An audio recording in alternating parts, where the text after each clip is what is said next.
Ano? Ano mo daw yun? Korton eh.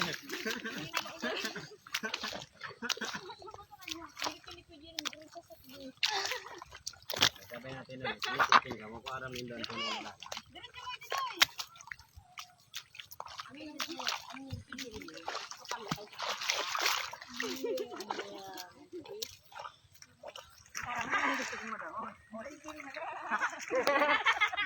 Ay bagay na lang, bagay.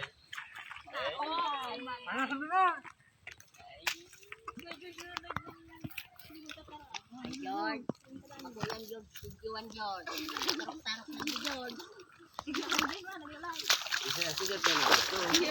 Uy!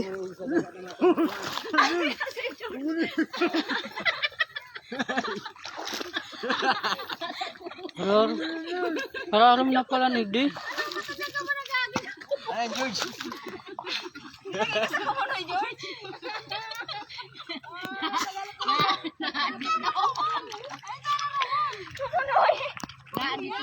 Dito si George. Naglubog.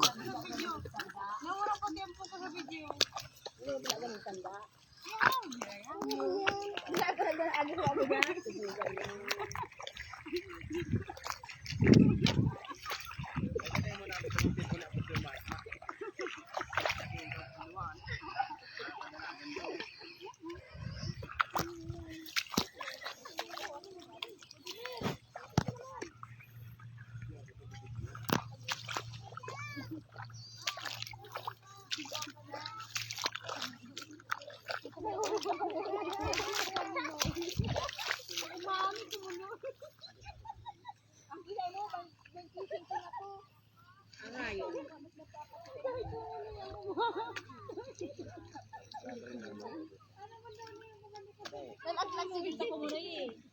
Mukha kagadan ka.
Hallelujah.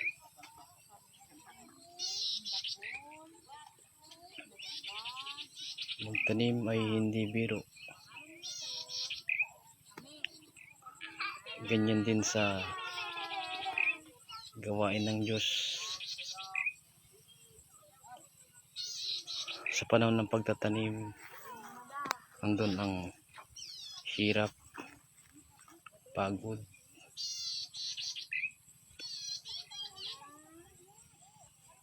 hihintayin mong tumubo. Sa palaran pa, hindi mo alam kung talagang tutubo. Hindi mo alam kung babagyuhin. Marami pang pagsubok para ikaw ay umani. Pero kung hindi ka magtatanim, wala kang anihin.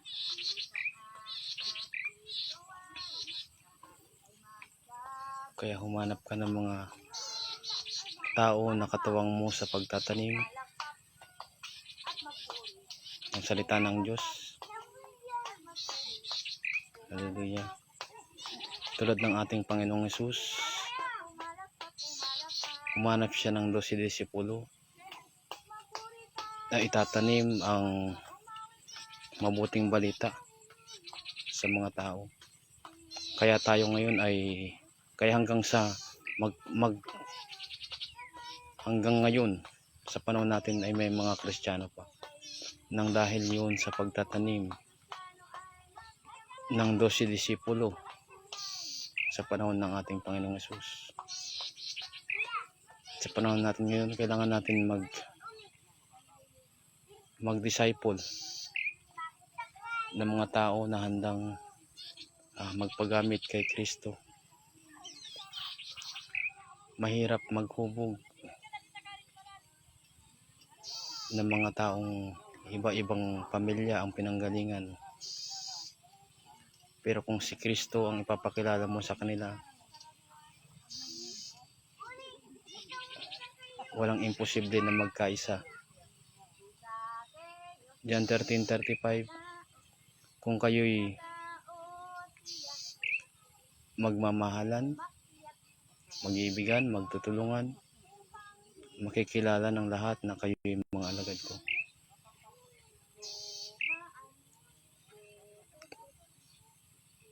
Magmahalan kayo nang sa gayon matupad ninyo ang aking mga utos. Yan ang kabilin-bilinan ng ating Panginoong Hesus. Paminsan-minsan hindi nagkakaintindihan, tulad ng magkakapatid sa laman. Hindi lang minsan, madalas hindi nagkakaintindihan, pero hindi mabubura na sila'y magkapatid sa laman. Ganoon din naman minsan o madalas,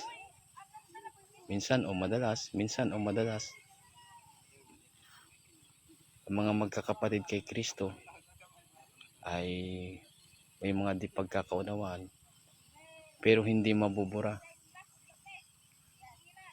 na sila ay magkakapatid kay Kristo. Hanggat ikaw ay hindi tumatalikod sa pananampalataya sa ginawa ni Kristo sa krus ng Kalbaryo, yun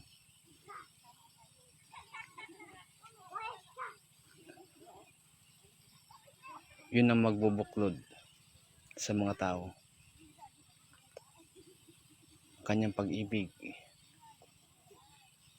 ang kanyang banal na Santong Espiritu na sinugo sa bawat isa. Yun ang mag-uudyok na magkaisa ang mga Kristiyano, ang banal na Santong Espiritu.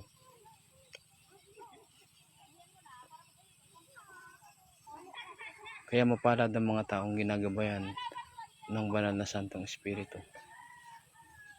At kung ito'y susundin mo, hindi ka mapapasama. Iyon ay iyong ikaliligtas. Madali lang naman ma-discern kung ang banal na Santong Espiritu ang gumagabay sa iyo.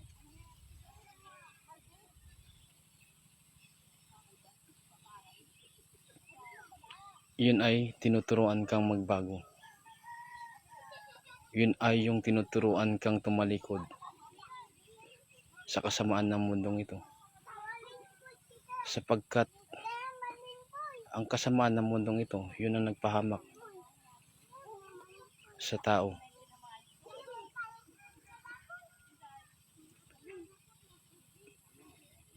Walang perpekto na tao.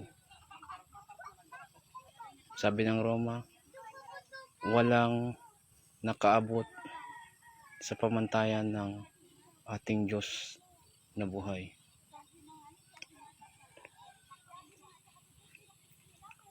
Pero ang ebidensya ng totoong Kristiyano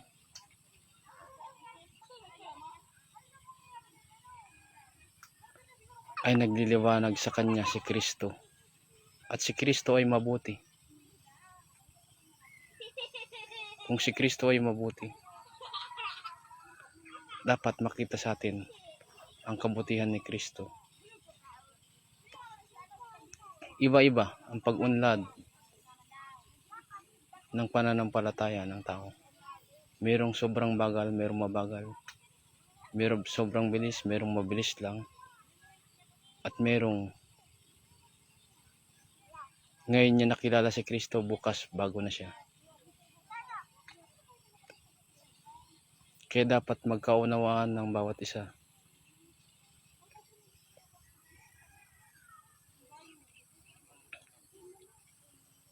Unawain ang kahinaan ng bawat isa. Pero mahirap unawain yung mga tao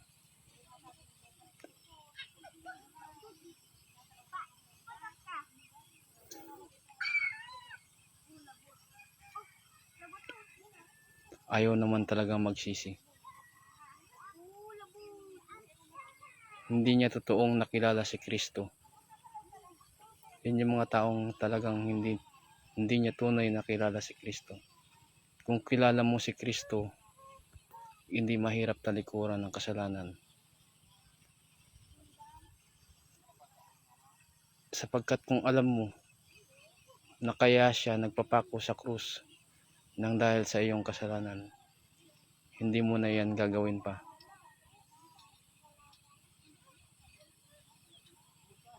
Igagalang mo ang kanyang ginawa. Igagalang mo ang dugo na tumigi sa krus ng Kalbaryo.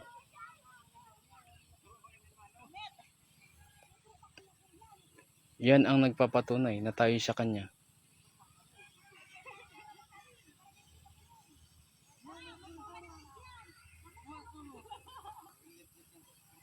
Ang bunga ng banal na Santong Espiritu.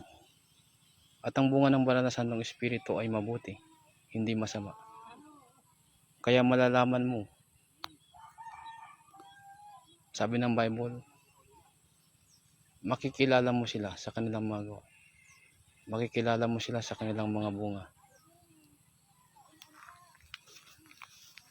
Hindi pwedeng mamunga ng masama ang mabuting punong kahoy.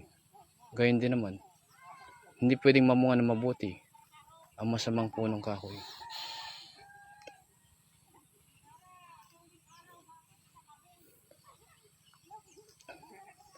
Napakasarap kilalanin ng ating Diyos. Sabi ng ating Diyos, magpakabanal kayo sapagkat ako'y banal. Pero hindi kaya ng tao na magpakabanal sa sarili niya lamang. Kailangan mong magsisi, maunawa na ikaw'y makasalanan, magpabautismo sa pangalan ng Ama, ng Anak, at ng Espiritu Santo. At patuloy na magpaturo sa katuruan ni Kristo. At nariyan din naman ng Banal na Santong Espiritu na tutulong sa iyo na ikaw ay magbago. Ang Banal na Santong Espiritu ay matatanggap mo kung ikaw ay seryosong nagsisi, kung ikaw ay seryosong tumanggap sa Panginoong Hesus. Hindi pwedeng tinanggap mo lang ang Panginoong Hesus sa salita, sa nguso, pero hindi mo siya tinanggap sa iyong puso. Hallelujah.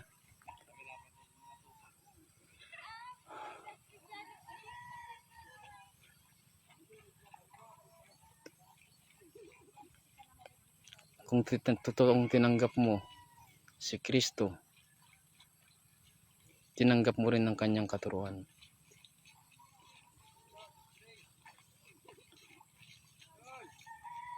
Kaya siya nagturo na nagturo para mayroon siyang iiwanan na tagubilin. Hallelujah. At ang kanyang isinugo na banal na Santong Espiritu, ayon din naman ng iuutos. Hallelujah. Ang banal na Santong Espiritu ang tagapagpaalala ng kanyang itinuro.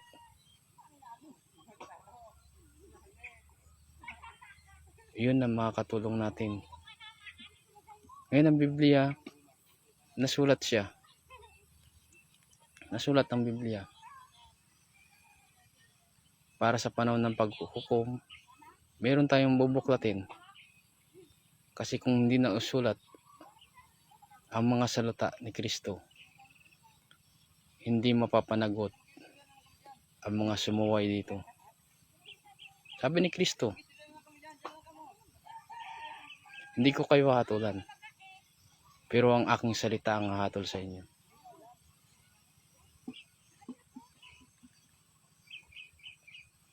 Hallelujah. Naway magising ang katawan ni Kristo. Naparito si Kristo upang palayain ang sangkatauhan sa kasalanang nagpapahamak sa Kanya. Pinalaya tayo sa ating masasamang gawa sa pamamagitan ng dugo ni Kristo. Nawa ay hindi natin to sayangin. Igalang natin ang dugo ni Kristo. Ulitin ko, kung alam mo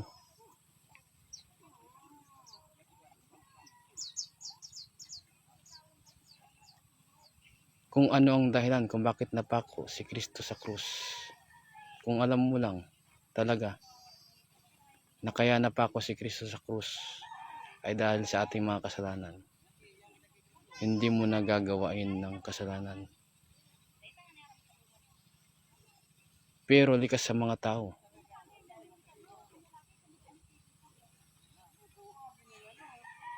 na maging makasalanan, pero hindi na ito sinasadya.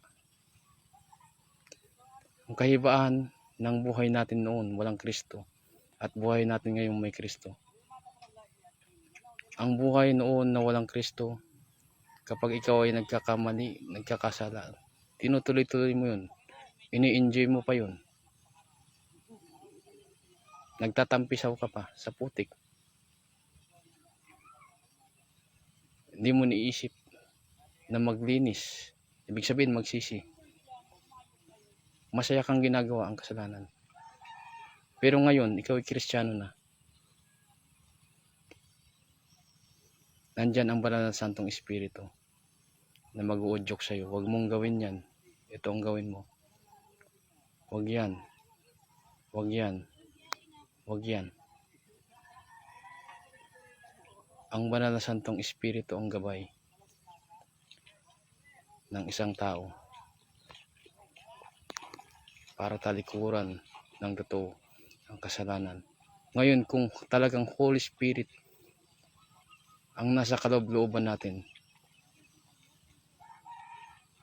yan ang makikita sa ating panlabas, sa ating pag-iisip, sa ating pananalita, sa ating pagkilos, sa ating pananamit. Hallelujah. Hindi pwedeng mamunga na mabuti ang masamang punong kahoy. Hindi pwedeng mamunga ng masama ang isang mabuting punong kahoy. Dalawa ang Diyos ng sanlibutan ito.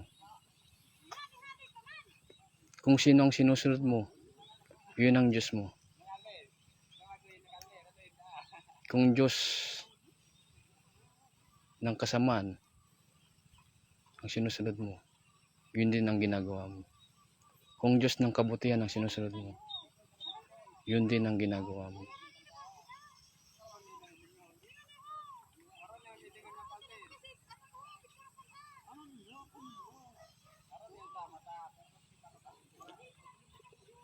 Hallelujah.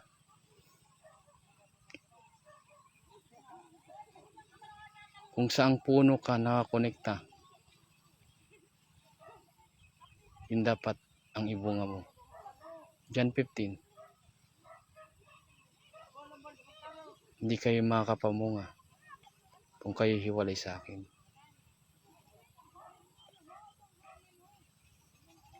Si Kristo po ang nagsasalita dyan.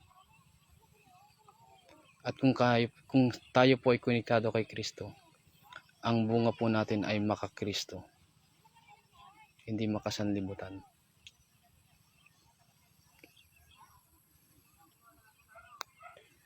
Yan po ang nawawala ngayon sa body of Christ, ang tunay na pagsunod kay Kristo.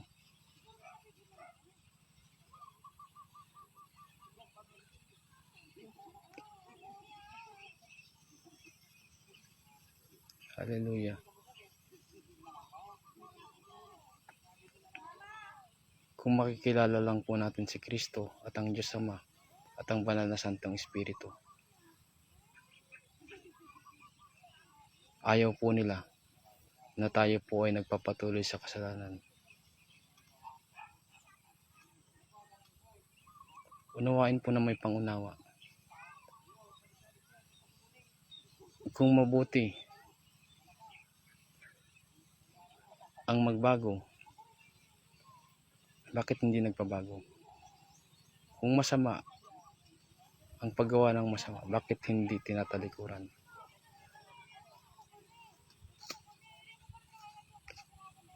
Masama po bang magbago ang isang tao galing sa kasamaan patungo sa kabutihan?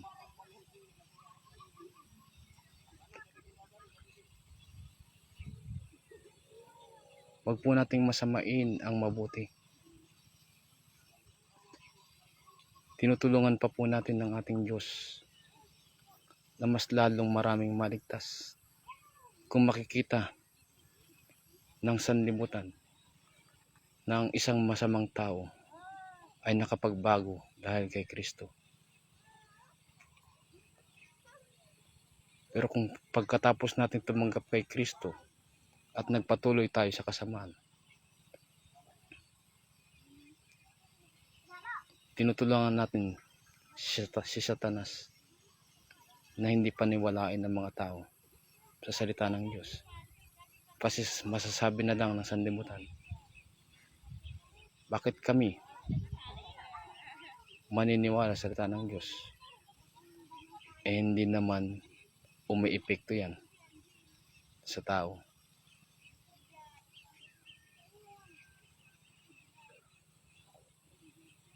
Ang lahat ng naliwanagan ay tunay na naliwanagan. Nalalantad ang kanyang mga gawa. At kapag nakita niya ang kanyang maruruming gawa, nagkakaroon siya ng pagkakataon na ito ay baguhin. Kaya ang mga namumuhay sa dilim, hindi natin sila masisisi sapagkat hindi pa nila nakikita na mali ang kanilang ginagawa. Kaya kailangan natin ng liwanag para maliwanagan at maitama ang mali.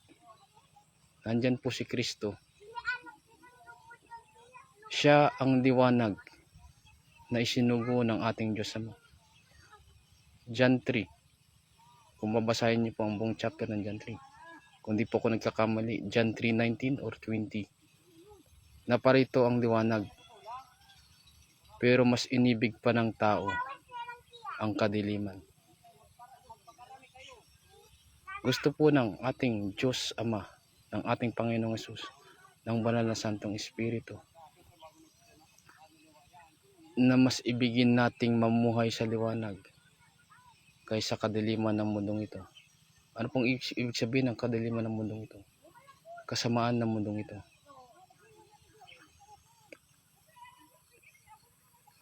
Huwag po nating sayangin ang dugo ni Kristo. Tayo po ay tinawag hindi para magpakasama. Tayo po ay tinawag para magpakabuti. Ang tumawag po sa atin ay Diyos ng kabutihan. Kaya ang ipapagawa niya ay mabuti. Hindi po ang tumawag sa atin ay Diyos ng kasamaan. Parang gawin natin ay kasamaan. Maraming salamat po. Maraming salamat po. Dinadalangin ko sa Diyos na makapangyarihan, Hari ng langit at lupa, Diyos na may likha ng langit at lupa, at ng lahat ng nakikita at hindi nakikita. Diyos ni Abraham, Diyos ni Isaac, Diyos ni Jacob, Diyos ng Israel, Diyos ng mga Diyos. Hallelujah. Dinadalangin ko sa Kanya na nawa buksan ang pangunawa ng body of Christ. Tinawag tayo ni Kristo para makita sa buhay natin si Kristo. At si Kristo ay mabuti. Kaya nararapat tayong magpakabuti. Lahat ng mga bagay na hindi natin nagawa sa pagsusumikap natin makasunod kay Kristo ay tatakpan ng kanyang dugo.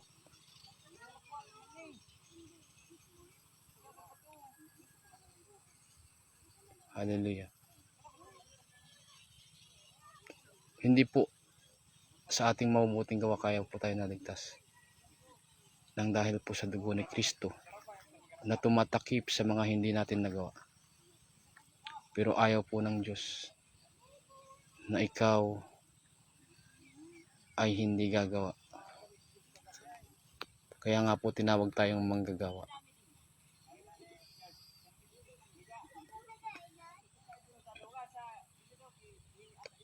Kapag tinawag tayo, gumawa po tayo. Gawin natin ang buong sikap ng ating makakaya na talikuran po ang kasalanan. Yun po ang katunayan na tayo po ay anak ng Diyos. Lumalayo sa kasamaan ng mundong ito. At yung mga hindi po natin nagawa sa kabila ng ating pagsusumikap, doon po papasok ang awa ng Diyos. Maawa po siya sa atin. Doon po papasok ang grasya ng ating Diyos. Maraming salamat po sa inyong pakikinig. Nawa ay maliwanagan ang ating kaisipan. Magkaisa po tayo kay Kristo. Hindi po masama na sikapin po nating makasunod kay Kristo. Tinutulungan po natin si Kristo na mas marami pang maging Kristiyano. Maraming salamat po. Amen.